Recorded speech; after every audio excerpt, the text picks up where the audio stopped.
देखिएगा 12th के physics में क्या क्या पढ़ना होता है। हम पहले बताए थे कि इलेक्ट्रोमैग्नेटिज्म पढ़ना होता है। क्या पढ़ना होता है?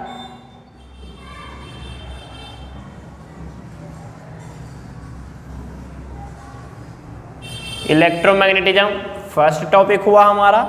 इसमें देखिए क्या क्या पढ़ना होता है। इसमें पढ़ना होता है इलेक्ट्रोस्टैटिक्स,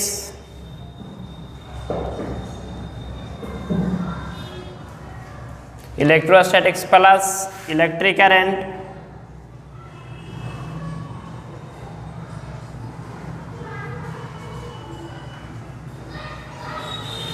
इलेक्ट्रिक करंट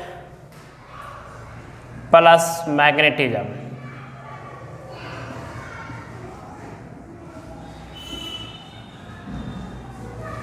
ये तीन चीज आपको पढ़ने को मिलेगा। इलेक्ट्रोमैग्नेटिज्म में इलेक्ट्रोस्टैटिक्स, करंट और क्या मिलेगा? मैग्नेट मिलेगा। ये तीन टॉपिक हुए। ये इसमें आपका तीन टॉपिक आपको पढ़ने को आएंगे। चलिए उसके बाद सेकेंड आपका ऑप्टिक्स आता है। क्या आता है दोस्त? ऑप्टिक्स आता है। ठीक है ना? क्या आता है? ऑप्टिक्स आता है, जिसमें दो चीज आएगा, रे ऑप्टिक्स और वेव ऑप्टिक्स। लिख देते हैं हम यहाँ पे। इसमें दो चीज आपको पढ़ने को मिलेगा,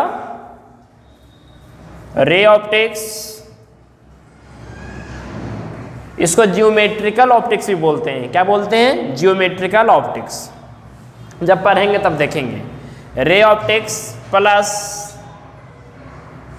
वेव ऑप्टिक्स, ये आपको क्लास 10th से मैच करेगा। ठीक है ना? फिर आता है तीसरा मॉडर्न फिजिक्स। क्या आता है? Modern physics. चलिए ये तीन टॉपिक आपकी क्लास 12th की हैं। ठीक है ना? ये तीन टॉपिक आपकी क्लास 12th के हैं। ये तीन टॉपिक हैं, तीन चैप्टर नहीं समझिएगा, तीन टॉपिक हैं। इसके अंदर बहुत सारे चैप्टर पढ़ने को मिलेंगे, बहुत सारे चैप्टर सभी में पढ़ने को मिलेंगे। ठीक है ना? और ये जो हमारा चलेगा, ये थ्योरी फाउंडेशन जो ये है, ये जो हम करेंगे, जिसमें हमको 70 नंबर का क्वेश्चन आएगा। कितने नंबर का आएगा? 70 नंबर का क्वेश्चन। ये तीनों से मिला के आपको 70 नंबर का क्वेश्चन पूछेगा। 30 नंबर आपका प्रैक्टिकल जो कि कॉलेज में जाएगा। ठीक है ना? तो हम लोग यहाँ पे जो स्टडी करेंगे वो 70 नंबर के लिए ही स्टडी करेंगे, और वही 70 नंबर में इसी से आने वाला है। तो क्वेश्चन तो आपको बनाना है 70, लेकिन क्वेश्चन नंबर कितना रहेगा? कितना क्वेश्चन नंबर रहेगा? 140 नंबर का। अब बनाना रहेगा आपको 70। ठीक है ना? चलिए जिसमें से क्या होता है, ये तीनों मिला करके आपको लगभग 30 नंबर का क्वेश्चन आ जाता है। ठीक है ना? ये सभी मिला के लगभग कितने नंबर का? 30 नंबर का आ जाता है। इलेक्ट्रोमैग्नेटिज्म मतलब करंट, स्टैटिक्स और मैग्नेट मिला के आपका 30 नंबर का क्वेश्चन आ जाता है। और फिर कितना बचा आपका? 40 नंबर। कितना बचा? 40 नंबर। तो 40 नंबर में आपको ये दोनों लगभग आ जाते हैं। कितने? ये दोनों से आता है, ऑप्टिक्स और मॉडर्न फिजिक्स से। ठीक है ना? 20-20 या फिर 15 का फासला भी रहता है। ठीक है ना? तो या तो 20 मानिए, 20-20 ही एवरेज लिया जाता है कि 20-20 कभी 15, तो इसमें 5 घटेगा तो उसमें 5 बढ़ जाएगा, यही होते रहता है। ठीक है ना? चलिए तो ये तो हमारा था इंट्रोडक्शन क्लास 12th का। अब हम यहाँ पे स्टार्ट करेंगे इलेक्ट्रोमैग्नेटिज्म का फर्स्ट टॉपिक इलेक्ट्रोस्टैटिक्स। क्या स्टार्ट करेंगे दोस्तों? इलेक्ट्रोस्टैटिक्स। चलिए ठीक है, तो हम स्टार्ट करते हैं इलेक्ट्रोस्टैटिक्स। सिंपल समझिए, कोई एक एटम है। ठीक है ना? कोई भी एक एटम है, उसका अपना न्यूक्लियस होता है, जिसमें प्रोटॉन और न्यूट्रॉन होते हैं। जिसमें क्या होता है? प्रोटॉन और न्यूट्रॉन। और इलेक्ट्रॉन क्या करता है? बाहर ही घूमते रहता है। अलग अलग ऑर्बिट में इलेक्ट्रॉन की संख्या भी अलग अलग होता है, सब जानते ही होंगे। इलेक्ट्रॉनिक कॉन्फ़िगरेशन आप देख लीजिए। ठीक है ना? चलिए, तो ये एक एटम हुआ। एक दूसरा एटम ले आइए और उन दोनों एटम को एक दूसरे के साथ रगड़िए। ठीक है ना? रगड़िए। तो जानते हैं रगड़ने यानी कि रब करने से क्या होता है? हीट प्रोड्यूस होता है। क्या प्रोड्यूस होता है दोस्त? हीट प्रोड्यूस होता है।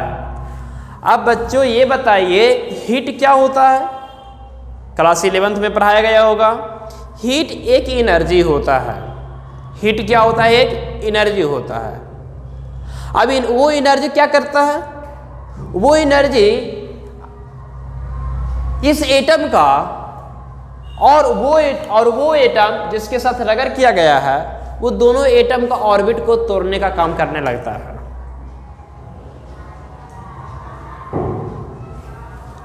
किसी के भी एटम के ऑर्बिट को क्या कर देगा? ब्रेक कर देगा। अब वो कौन डिनोट करता है, कौन एक्सेप्टर कौन डिनोटर हो, उसके अनुसार इलेक्ट्रॉन आदान प्रदान होता है। तो क्या करेगा? एनर्जी को एब्जॉर्ब करके अपना ऑर्बिट को तोड़ लेगा। सपोज कीजिए कि इसका ऑर्बिट टूट गया, तो इसका ऑर्बिट टूट गया तो इसका इलेक्ट्रॉन तो बाहर निकलेगा ना। इलेक्ट्रॉन बाहर निकला, इसमें समा गया। जब इलेक्ट्रॉन निकला एक से दूसरा में इलेक्ट्रॉन समा गया, तब एक से इलेक्ट्रॉन निकला, अब एक से इलेक्ट्रॉन समा गया, यानी कि रगड़ने के बाद हमको दिखाई नहीं देगा कि इलेक्ट्रॉन निकला, इलेक्ट्रॉन समाया, हमको दिखाई नहीं देगा। लेकिन ये प्रोसेस हो चुका है। दिखाई नहीं देगा लेकिन ये प्रोसेस हो चुका है। अब क्या कीजिए? दोनों को अलग अलग कर दीजिए। दोनों क्या कर दीजिए? अलग अलग। ठीक है, देखिए अब दोनों को हम अलग अलग कर दिए, ये एक और ये एक। इससे इलेक्ट्रॉन गया था, इससे इलेक्ट्रॉन क्या गया? इससे इलेक्ट्रॉन चला गया। उसमें इलेक्ट्रॉन चला गया तो इसमें इलेक्ट्रॉन की कमी हो गई, इसमें इलेक्ट्रॉन की इंक्रीज हो गई। इसमें इलेक्ट्रॉन इंक्रीज कर गए, इसमें इलेक्ट्रॉन डिक्रीज कर गया। और इसमें इलेक्ट्रॉन डिक्रीज, इसमें इलेक्ट्रॉन इंक्रीज किया। और इसी इलेक्ट्रॉन इंक्रीज और डिक्रीज के कारण इसके ऊपर एक प्रॉपर्टी आ गया, और उस प्रॉपर्टी के कारण यह अपने से छोटे ऑब्जेक्ट को अपनी तरफ अट्रैक्ट करने लगा। और ये इसी प्रॉपर्टी का नाम चार्ज होता है। इसी प्रॉपर्टी का नाम क्या होता है? चार्ज। यानी कि आप इतना लंबा चौड़ा भाषण दिए, एक लाइन में समझ लीजिए कि चार्ज जो होता है एक प्रकार का पावर होता है, जिस पावर के कारण वह किसी दूसरे वस्तु को अपनी तरफ अट्रैक्ट करता है। ठीक है ना?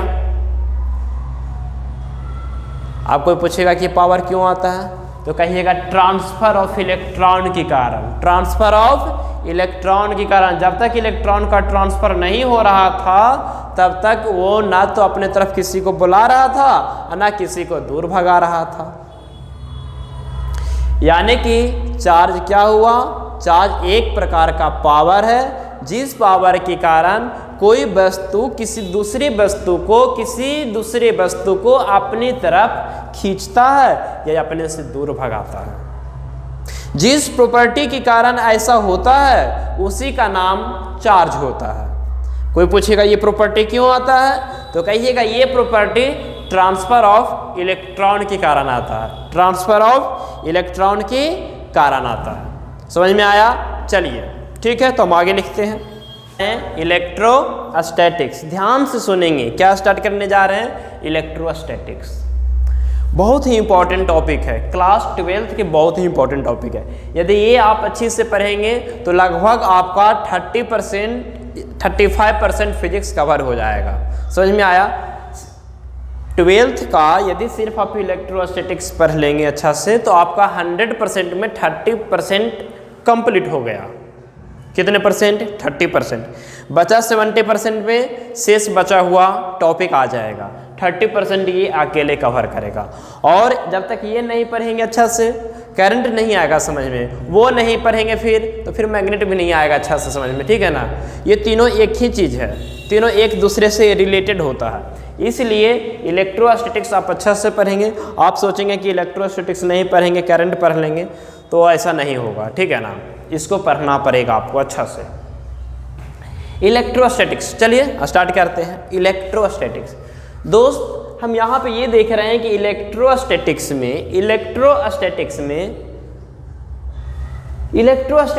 दो वर्ड से मिलके बने हुए हैं, दो शब्द से मिलके बने हुए हैं। कौन कौन शब्द? इलेक्ट्रो और स्टैटिक्स। देखिएगा यहाँ पे हम लिखते हैं यहाँ पे ध्यान दीजिएगा, हम लिखते हैं इलेक्ट्रो और स्टैटिक्स, इलेक्ट्रो प्लस स्टैटिक्स, है ना। Electro plus statics, electrostatics, electrostatics का रिजल्ट इलेक्ट्रोस्टैटिक्स कहलाता है। ठीक है, यहाँ तक तो हम समझ में आ गया कि इलेक्ट्रोस्टैटिक्स दो वर्ड से मिलके बना हुआ है, इलेक्ट्रो और स्टैटिक्स से। लेकिन हमको कोई ये तो बता दे कि इलेक्ट्रो मतलब क्या होता है और स्टैटिक्स मतलब क्या होता है। हाँ, तो अब हम बताने जा रहे हैं, ध्यान से सुनिएगा। लिखेंगे इलेक्ट्रो मीन्स होता है इलेक्ट्रिसिटी, इलेक्ट्रो मीन्स क्या होता है, इलेक्ट्रिसिटी और चार्ज, इलेक्ट्रिसिटी और चार्ज। स्टैटिक्स मीन्स क्या होता है, रेस्ट, स्टैटिक्स मीन्स क्या होता है, रेस्ट, मतलब रुका हुआ, मतलब इलेक्ट्रिसिटी, इलेक्ट्रो मतलब इलेक्ट्रिसिटी या चार्ज, स्टैटिक्स मतलब रेस्ट, यानी चार्ज क्या रहेगा, रेस्ट में रहेगा। यानी कि फिजिक्स का वैसा ब्रांच जिसमें चार्ज क्या रहेंगे, रेस्ट में रहेंगे, उस ब्रांच का नाम क्या कहेंगे, इलेक्ट्रोस्टैटिक्स कहेंगे। चलिए तो हम लिखते हैं, ध्यान से देखेंगे।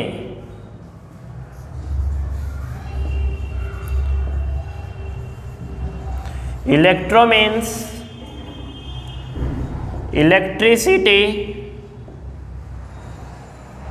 और charge,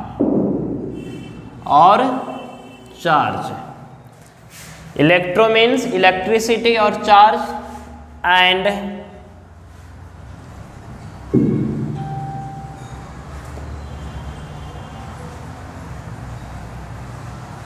statics means rest, statics means rest, electro means electricity और चार्ज, इलेक्ट्रिसिटी और चार्ज उसी का नाम होता है, ठीक है ना। या तो इलेक्ट्रिसिटी बोलिए या तो चार्ज बोलिए। इलेक्ट्रो मीन्स इलेक्ट्रिसिटी और charge and statics means rest. Okay, ended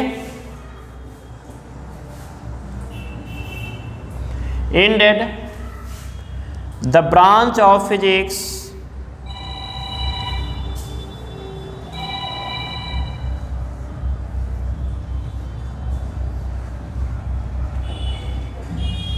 ended the branch of physics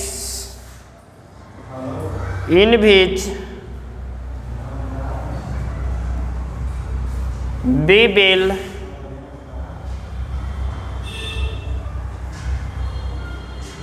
study about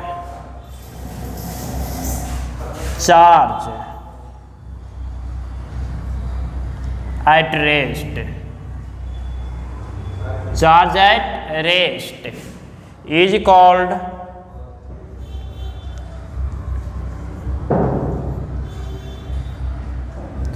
electrostatics. ध्यान से देखेंगे दोस्तों, बहुत ही बारीकी ढंग से समझाएंगे, बस आप मेरा साथ दीजिए, ठीक है ना। चलिए, इलेक्ट्रो मीन्स इलेक्ट्रिसिटी और चार्ज हुआ दोस्त, एंड स्टैटिक्स मीन्स रेस्ट हुआ, ठीक है ना। चलिए, यहाँ तक कोई दिक्कत नहीं। चलिए आगे बढ़ते हैं। तो इंडेड मतलब दरअसल, the branch of physics in which we will study about charge at rest is called electrostatics. मतलब क्या कहता है कि फिजिक्स का वैसा ब्रांच जिसमें हम लोग किसके बारे में स्टडी करेंगे, चार्ज के बारे में स्टडी करेंगे, और वो चार्ज क्या रहेगा, रेस्ट में रहेगा, और तो उसको क्या कहेंगे, इलेक्ट्रोस्टैटिक्स कहेंगे। मतलब वो क्या हुआ कि ये ऐसा टॉपिक है जिसमें चार्ज के बारे में पढ़ेंगे, लेकिन वो चार्ज क्या रहेगा, रुका हुआ रहेगा। आप कहेंगे चार्ज रुका हुआ रहेगा, यदि चार्ज चलेगा तो क्या होगा, चार्ज चलेगा तब वो करंट का रूप लेगा, वो हम आगे पढ़ाएंगे। अभी बस चार्ज को रोक के रखना है, उसको चलाना नहीं है, बस चार्ज को रोक कर रखना है। तो यहाँ पे अब आपसे कोई पूछ दिया कि इलेक्ट्रोस्टैटिक्स क्या है, आप आराम से बता देंगे कि सर भैया जो भी पूछें आपसे, आप डायरेक्ट बता देंगे अच्छा से कि भैया इलेक्ट्रो मतलब इलेक्ट्रिसिटी होता है या चार्ज होता है, और स्टैटिक मतलब रेस्ट होता है। मतलब फिजिक्स का वैसा ब्रांच जिसमें हम लोग चार्ज के बारे में पढ़ेंगे लेकिन वो चार्ज रेस्ट में रहेगा। अब सामने वाला आपसे भी ओवर स्मार्ट निकला, आपसे क्वेश्चन कर दिया दोस्त कि बताइए चार्ज क्या होता है। जो बार बार आप जप रहे हैं चार्ज रुकल रहेगा, चार्ज रुकल रहेगा, ये चार्ज होता क्या है? चार्ज क्या है? What is charge? ये चार्ज क्या होता है? तो टेंशन मत लीजिए, हम क्वेश्चन किए हैं, हम इसका आंसर भी देंगे, ठीक है ना। चलिए लेकिन थोड़ा सा इंतजार कीजिए, चार्ज क्या है इसका आंसर देंगे। इसका एक डिफिनीशन और देखिए क्या होता है, और करके हम लिखते हैं।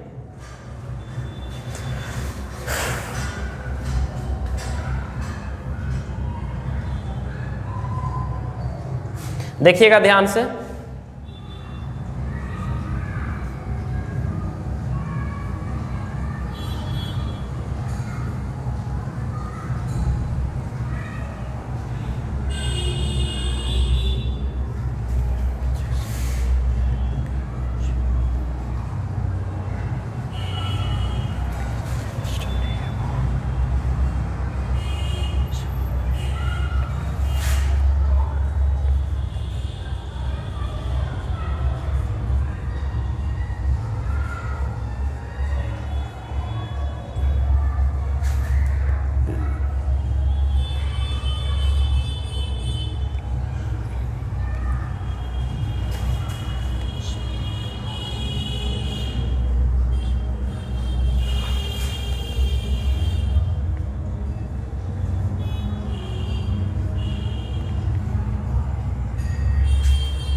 चलिए देखिए क्या लिखे, जो लिखे the branch of physics in which study about properties and effect of charge without any external energy supplier. यानी कि फिजिक्स की वैसी ब्रांच जिसमें हम लोग चार्ज के इफेक्ट और चार्ज का प्रॉपर्टी के बारे में पढ़ेंगे। मतलब इलेक्ट्रोस्टैटिक्स क्या हुआ? फिजिक्स का वैसा ब्रांच जिसमें क्या पढ़ेंगे? चार्ज के प्रॉपर्टी और चार्ज के इफेक्ट के बारे में पढ़ेंगे without any external energy supplier. यानी कि चार्ज को यहाँ पे हम कोई चार्ज को बिना हम यहाँ पे एक्सटर्नल एनर्जी के, एक्सटर्नल एनर्जी सप्लायर मतलब कि बैटरी, एक्सटर्नल एनर्जी सप्लायर यानी कि बैटरी, यानी कि यहाँ पे सारा इफेक्ट देखेंगे चार्ज के बारे में कि चार्ज क्या क्या करता है, लेकिन विदाउट बैटरी। इलेक्ट्रोस्टैटिक्स में हम बैटरी का यूज नहीं करेंगे, समझ में आया ना। इलेक्ट्रोस्टैटिक्स में हम बैटरी का यूज नहीं करेंगे। The branch of physics in which study about properties and effect of charge, property and effect of charge, property और चार्ज के इफेक्ट के बारे में पढ़ेंगे बिना एक्सटर्नल एनर्जी के। मतलब कोई बाहरी से एनर्जी देने की ज़रूरत नहीं है, चार्ज को किसी बाहरी एनर्जी की ज़रूरत नहीं है। किस में? इलेक्ट्रोस्टैटिक्स में, ठीक है ना। चलिए यहाँ तक कोई प्रॉब्लम नहीं। चलिए तो अब क्या हुआ, ये सभी में एक ही चीज़ प्रॉब्लम क्रिएट कर रहा है, एक ही चीज़ प्रॉब्लम क्रिएट कर रहा है, वो क्या है? चार्ज। वो क्या है? चार्ज। क्या आखिर ये चार्ज क्या होता है? यदि हम ये समझा दें तो हमको ऐसा लगता है कि आप समझ जाएंगे कि यदि हम बता दें कि ये चार्ज क्या होता है, ठीक है ना। तो ठीक है, हम चार्ज की तलाश में चलते हैं कि चार्ज क्या होता है, इसकी ओर चलते हैं। चले? हाँ ठीक है, तो चलते हैं। ठीक है, सिंपल समझिए कि जब दंगा वगैरह होता है, दंगा समझते होंगे आप लोग, हाँ, तो अच्छी बात है, समझते हैं। तो जब दंगा होता है या फिर कोई स्टूडेंट सरकार के खिलाफ जाता है, ट्रेन में आग लगा देता है, चाहे कहीं कुछ कर देता है, तो देखते होंगे वहाँ पे पुलिस को अलाउ दिया जाता है लाठी चार्ज करने का। क्या करने का? लाठी चार्ज। बोलता है ना, या मूवी वगैरह में भी देखते होंगे, चार्ज, लाठी चार्ज करो, करता है ना। हाँ, तो वहाँ पे जो लाठी चार्ज करता है, लाठी चार्ज, लाठी को हटाइए और चार्ज को पकड़िए, लाठी को मारिए गोली, पकड़िए चार्ज। इसका मतलब क्या हुआ? चार्ज एक पावर है। जिसके पास पावर नहीं वो लाठी चार्ज नहीं कर सकता है, जिसके पास पावर है वही लाठी चार्ज कर सकता है। और देखते होंगे जब लाठी चार्ज करता है तो लाठी चार्ज करने के लिए स्टूडेंट की ओर बढ़ता है, यानी कि अट्रैक्शन हुआ, यानी कि अट्रैक्शन हुआ।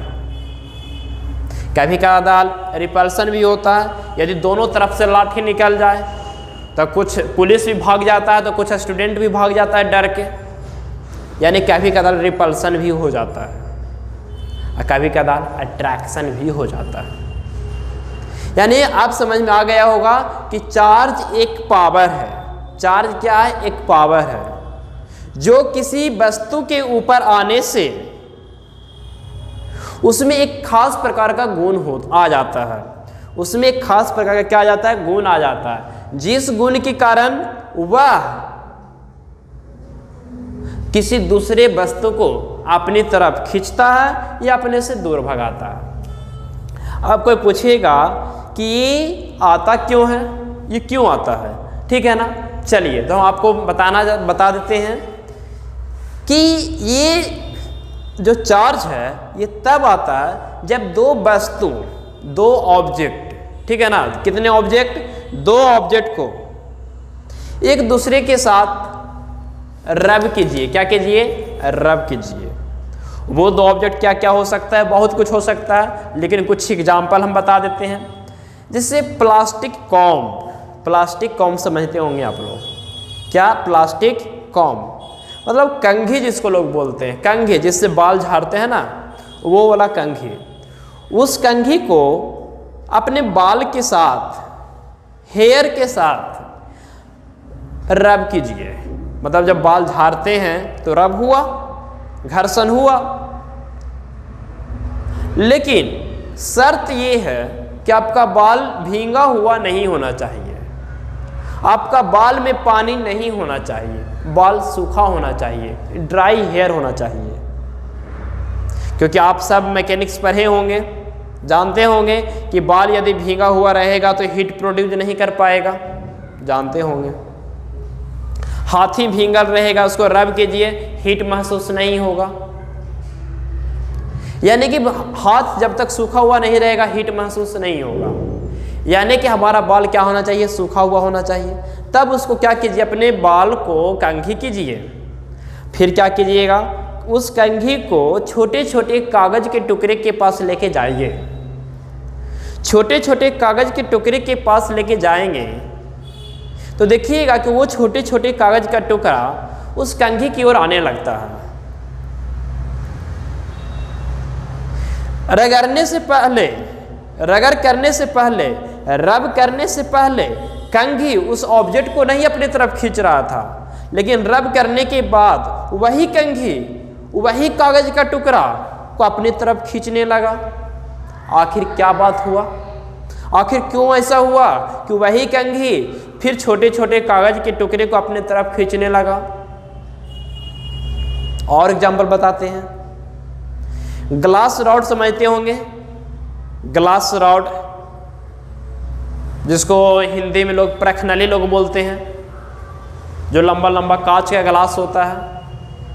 आपको केमिस्ट्री में यदि देखे होंगे, लैब वगैरह में दिखाया गया होगा।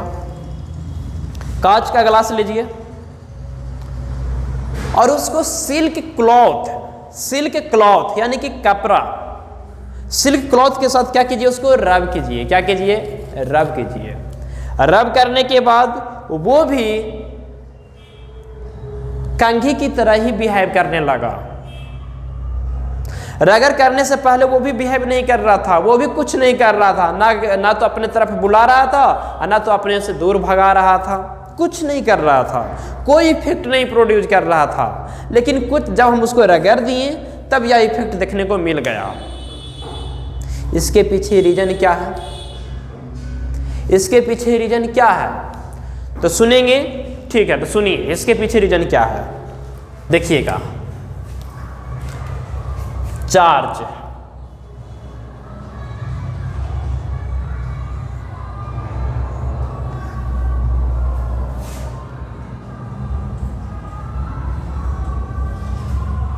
ध्यान से देखिएगा,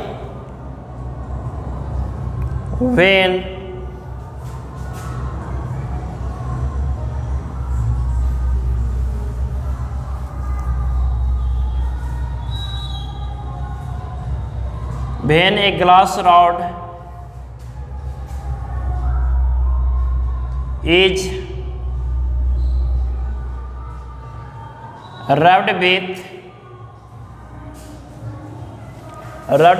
rubbed with the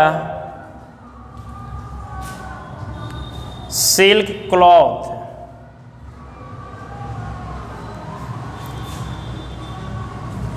comma,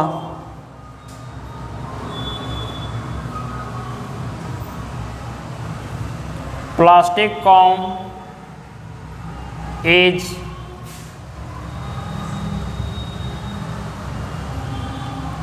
rubbed with the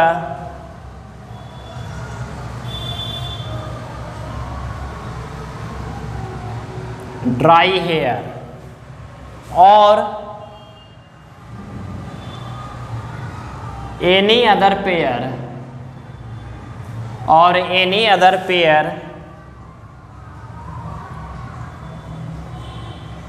rub to each other,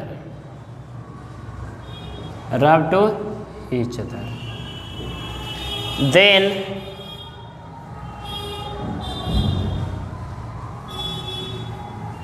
these bodies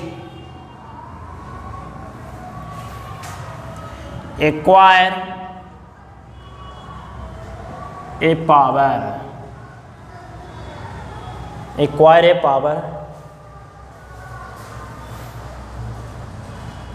due to this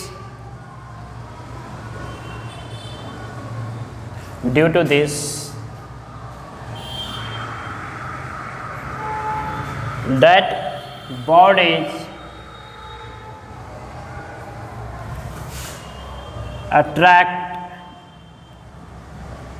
another body,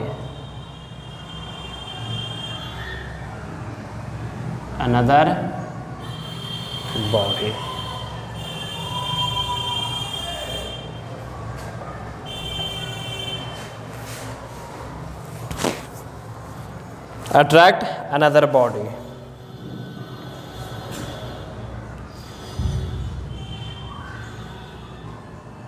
The agency due to which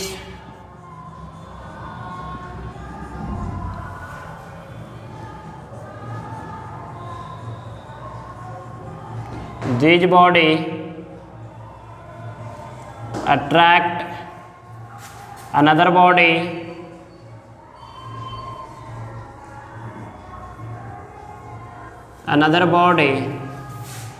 is called charge.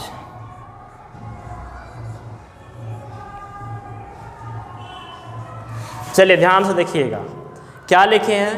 लिखे when a glass rod is rubbed with the silk cloth, यानी कि glass का rod उसको कपड़ा के साथ रब कीजिए, या फिर plastic comb is rubbed with the dry hair, ठीक है ना, ड्राई हेयर मतलब सूखा बाल, और any other pair rub to each other, मतलब पेयर में रहना चाहिए, जोड़ा में रहना चाहिए। एक हाथ से रब होगा कभी, दोनों हाथ मिलेगा तब ना रब होगा, तब पेयर की जरूरत हुआ। तो any other pair rub to each other, then these bodies acquire a power, तब उस बॉडी के ऊपर एक पावर आ जाता है, ठीक है ना। चलिए, ड्यू टू दिस मतलब उस पावर के कारण, that bodies attract another body, उस बॉडी के कारण वो दूसरे बॉडी को क्या करने लगता है? अट्रैक्ट करने लगता है। The agency due to which these body attract, मतलब जिस एजेंसी के कारण वह बॉडी क्या करने लगा, दूसरे को अट्रैक्ट करने लगा, उसी को क्या बोलते हैं, चार्ज बोलते हैं। क्या बोलते हैं, चार्ज बोलते हैं। अब आप कहेंगे कि इतना तो सब कुछ समझ में आ गया, लेकिन ये एजेंसी क्या हुआ ये समझ में ना आया। तो जरा ध्यान दीजिएगा, एजेंसी मतलब क्या होता है, एजेंसी मतलब क्या होता है। तो यहां पे हम लिख देते हैं एजेंसी। एजेंसी मतलब होता है दोस्त ट्रांसफर ऑफ इलेक्ट्रॉन। अभी हम बताए थे ना कि जब तक इलेक्ट्रॉन का ट्रांसफॉर्मेशन नहीं होगा तब तक हमारा काम नहीं होगा, ठीक है ना। चलिए तो हम यहाँ पे लिख देते हैं एजेंसी, ठीक है ना। चलिए ये हो गया होगा, चलिए हम यहाँ पे एजेंसी लिख देते हैं।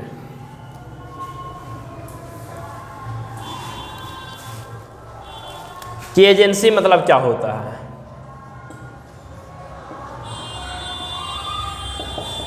एजेंसी मतलब होता है transfer of electron, transfer of electron, transfer of electron. Agency मतलब क्या हुआ दोस्त, ट्रांसफर ऑफ इलेक्ट्रॉन। तो ध्यान दीजिएगा, the agency due to which this body attract another body. The agency, तो एजेंसी मतलब ट्रांसफर ऑफ इलेक्ट्रॉन, एजेंसी मतलब ट्रांसफर ऑफ इलेक्ट्रॉन हुआ दोस्त। तो एजेंसी मतलब ट्रांसफर ऑफ इलेक्ट्रॉन हुआ, यानी कि ट्रांसफर ऑफ इलेक्ट्रॉन के कारण ही वह बॉडी दूसरे बॉडी को अट्रैक्ट करने लगा। जब तक ट्रांसफर नहीं होगा तब तक ऐसा कुछ होने वाला नहीं है। समझ में आया ना। चलिए ठीक है, तो आगे बढ़ते हैं। एक एग्जाम्पल देखिएगा, जैसे यहाँ पे सोडियम है, ठीक है ना, यहाँ पे क्लोरीन है। तो सोडियम का एटॉमिक नंबर कितना होता है, 11। इसका कितना होता है, 17 होता है ना, 11 और 17। तो एटॉमिक नंबर मतलब क्या समझते हैं, एटॉमिक नंबर मतलब हुआ उस एटम के पास उतना इलेक्ट्रॉन उतना प्रोटॉन। इसका मतलब इसमें 11 को इलेक्ट्रॉन 11 को प्रोटॉन, इसमें 17 को इलेक्ट्रॉन 17 को प्रोटॉन। और अभी ये इसमें और इसमें किसी प्रकार का कोई गुण नहीं है कि वो अपने तरफ किसी को खींचेगा। क्यों नहीं है, क्योंकि इलेक्ट्रॉन का ट्रांसफर अभी तक हुआ नहीं है। अब जरा देखिए क्या किया, इसने एक इलेक्ट्रॉन इसको दे दिया, एक इलेक्ट्रॉन इसको दे दिया। अब बताइए इसमें एक इलेक्ट्रॉन दे दिया तो इसमें कितना इलेक्ट्रॉन बचा, 10 इलेक्ट्रॉन। इसमें कितना इलेक्ट्रॉन हो जाएगा, 18 इलेक्ट्रॉन हो जाएगा, एगो आ जाएगा तो 18 इलेक्ट्रॉन। इसमें प्रोटॉन कितना, 11 को प्रोटॉन, इसमें प्रोटॉन कितना, 17 को प्रोटॉन। चलिए अब उसके बाद ये और ये सोडियम हुआ और ये क्लोरीन। अब इसके पास ये पावर आ चुका है कि ये किसी को क्या कर सकता है, अट्रैक्ट और रिपेल कर सकता है, क्योंकि इसने इलेक्ट्रॉन को क्या कर दिया, ट्रांसफर कर दिया। ठीक है ना। तो आज हम यहीं तक रहने देते हैं। नेक्स्ट वीडियो आपको कल मिलेगा, और मेरा वीडियो आपको सबसे पहले पाने के लिए और रेगुलर देखने के लिए आप मेरे वीडियो को क्या कर दीजिए, सब्सक्राइब कर दीजिए और अपने फ्रेंडों के साथ शेयर कीजिए। ठीक है ना, ताकि आपको और आपके फ्रेंड को अच्छा फैकल्टी मिल सके फिजिक्स का। आप एकदम मेरे साथ रहिए, मेरी वीडियो को लाइक सब्सक्राइब करते रहिए, ताकि मेरा भी हौसला आप बढ़ाते रहें और हम और अच्छे से आपके सामने वीडियो को पेश करते रहें। ठीक है ना। चलिए ठीक है, थैंक यू।